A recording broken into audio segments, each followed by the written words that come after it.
Hello, basketball fans. It's me, DC, Fantasy Basketball Analyzer, and I'm here back in the studio. Let's get ready for Week 18 of the NBA season by breaking down the schedule. First thing, we always start off by checking in on the pace and defensive efficiency. The defensive efficiency is pulled from cleaning the glass. I don't want to forget to mention that, just because they cut off the garbage time and stuff like that.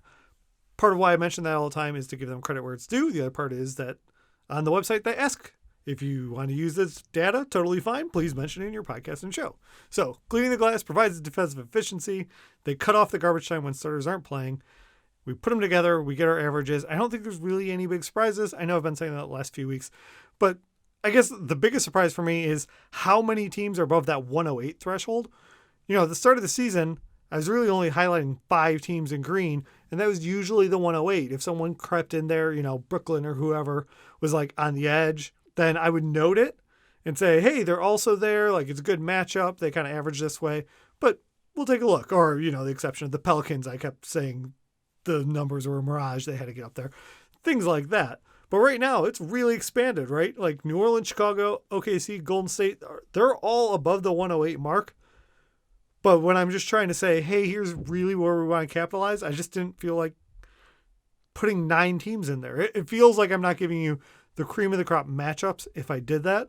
So it's worth noting these, and it'll come up. But when I highlighted the grid and when you go in and see it, in fact, you know what? I might go update the grid after this video's sake, just for if you're looking at it, you know, by clicking the link that I included down below. The bottom teams, they're who we expect. I'm not going to belabor the point. Let's go ahead and look at it for our weekly grid.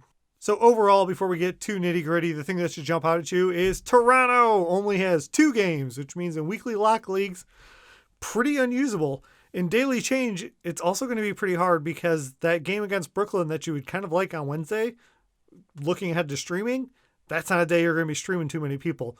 So it's unfortunate. Like Malachi Flynn might have been money for you for the last 2 weeks, and I hope he was. It's going to be pretty rough sledding this week.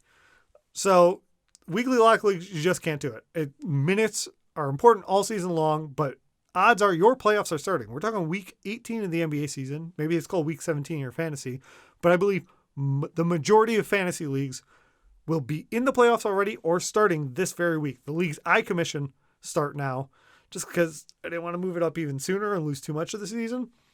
So there might be a couple of holdouts, maybe that don't start till a week later, but most of you watching are probably in the playoffs, and you're definitely in the playoff hunt. Aside from Toronto, 10 teams have 3 games, which leaves 19, if I can do math correctly, with 4 games. We always want to hit the 4-game week, and in your daily change league, you're really going to want to look at streaming.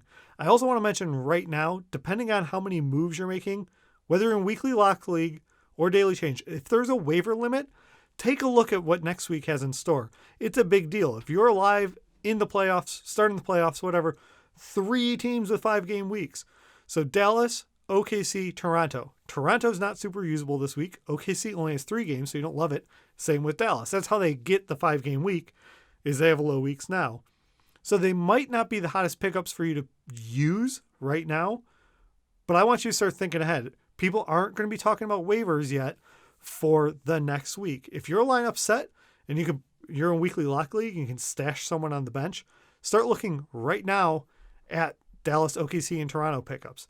Maybe someone has to ditch Flynn in your weekly lock league and you can scoop him up in case he's still rolling, right? Lou Dort just had a big game. He's only got 3 games this week.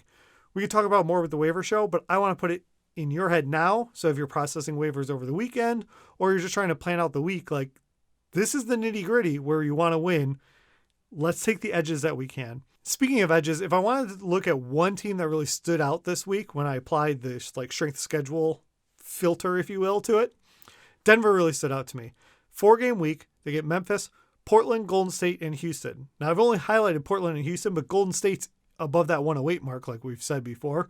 So that's pretty good. You know, Memphis isn't a team that scares you from a fantasy standpoint. They're not in the bottom of the pace or defensive efficiency. So overall, if you know you're trying to split hairs, who would I pick up? They've got a pretty good week, but you're going to have to see how it meshes with your team and your free agency. Switching and talk about the back-to-backs, let's run through the usual teams where someone's going to rest. I'm always harping on getting extra minutes, but especially here in crunch time of the season, when you got to win these matchups, to win in the playoffs, you really don't want to take a 0 if you can't expect it. Now, I don't want to like rule someone completely out, useless for your team. If you've got Kemba, you just got to be aware that you're probably only going to get 3 games because they've got a back-to-back. So Phoenix or Brooklyn, one of them, he's probably going to rest. Moving off of Boston, Detroit, they've got entered the list, right? Because Hayes right now is still resting on back-to-backs. Just had a good game. Be fun to pick him up. But they do have a back-to-back this week. Dallas and the Spurs right there in the middle of the week. So your mileage is going to vary. You might only get 3 games. You'll probably only get 3 games. But I'm not sure on that situation. I guess by default, if a team looks like they're in tank and there's been a history of resting some guys, then I think that there's a good chance he's going to rest. Just make you aware of it, especially if you're trying to pick up someone. Like you pick them up and then you don't get anything. It's an extra little kick in the pants. Houston, yes, they look like they actually have 2 back-to-backs. They roll into a back-to-back. Miami's the second part of it, and then they have another one later. So Wall could really be in danger of only playing 2 games for you, so you got to take that heads up. Clippers, yeah, they've got a back-to-back. I mean, Kawhi's out right now anyway. PG just got back. I don't know if they're going to rest the guys, but the Clippers only have 3 games, and if they sit on a back-to-back and you only get 2 games, I mean, it'd be hard to sit, Paul George if you have him. I have a weekly lock league where I have Paul George. I'm probably going to roll him out there, but I'm probably only going to get 2 games from it, and it's something I gotta measure. I gotta look at that matchup. Actually, now that I say it, I think I'm probably going to have a bye week because I'm in second place in that league. So maybe I don't have to stress that so much. But that's the type of thing you got to think about for when you're making these moves. Lakers, no back-to-backs. Miami, I have them on this list, and I'm going to take them off the list. They're on here because they traded for Oladipo. Depot's been cleared to go meet with specialists about his hip, so he's not playing. So I don't think they're going to be on our back-to-back watch list anymore. But I'm going to bump in OKC. OKC, yes, they do have a back-to-back. It doesn't really show, but it's only 3 games, and Washington is the second leg of the back-to-back. I bring it up because they're fully in the tank. Lou Dort just had a great game, but he also just missed a different back-to-back. Not that Lou Dort's lighting your world on fire, but if they only have 3 games, track that because he is going to be potentially a hot pickup. Let's see on Sunday if he's playing in that game. Because if he plays in that game, he might miss the Washington game. And you like that week, right? You want the Washington on Monday and the Washington on Friday. Like, those are good matchups for him. So just be careful. Check what happens on Sunday as far as the back-to-backs go. Because you don't want to lock someone in and only get 2 games out of it. And lastly, we got Washington. Do they have a back-to-back? Yeah, kind of. Cleveland is the start of a back-to-back. But Washington's always on here because they have Westbrook, and Westbrook hadn't been playing back-to-backs for a while, and I was looking at going, man, maybe I'm just being stubborn. Westbrook's been playing the back-to-backs. It's not a threat anymore. But now sometimes Beal's been sitting them, so I just keep them on the list. Nothing's for sure that they're going to miss. They've got 4 games. They don't actually have a back-to-back in this week, but Cleveland's the start of it, so just be wary what's going to happen there. Switching over to streaming, this week spread out pretty evenly in an interesting way. Despite being a lot of games, there's 4 streaming days, maybe even 5. So in your daily change league, there's a chance you're going to get a lot of guys in there. So you're going to want to monitor, like, do you have a limit on how many moves you can make? Do you want to do a first half of the week and second half of the week? Something to look at in these important weeks, what you're going to do. Let's start by just running through it. Monday, we start off with 9 games. 5, 12, 6, 7, 8, 7. So you can see that I highlighted Tuesday and Thursday where there's 5 and 6 games. Those are going to be the backbone of our streaming attack.